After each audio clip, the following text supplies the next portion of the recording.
అయోధ్య రాముడు బాలరాముడు మన గ్రామానికి విచ్చేశాడు.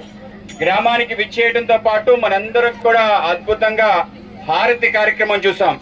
ఏ విధంగా అయితే కాశీ, ఏదైతే అయోధ్యలో సరయూ నది ఒడ్డున హరిద్వార్లో ఏదైతే హారతి ఇస్తారో ఆ విధంగా మనకి ఆ హారతిని మన గ్రామానికి తీసుకొచ్చి రాములు వారితో పాటు అక్కడి నుంచి ఎవరైతే పూజారులు ఉన్నారో అయోధ్య నుంచి వాళ్లతో పాటు పూర్తి స్థాయి హారతి ఏదైతే చూసారో ఆ హారతిని ఇప్పించి మన గ్రామానికి ఒక అద్భుత అదృష్ట అవకాశం మనకి కల్పించింది.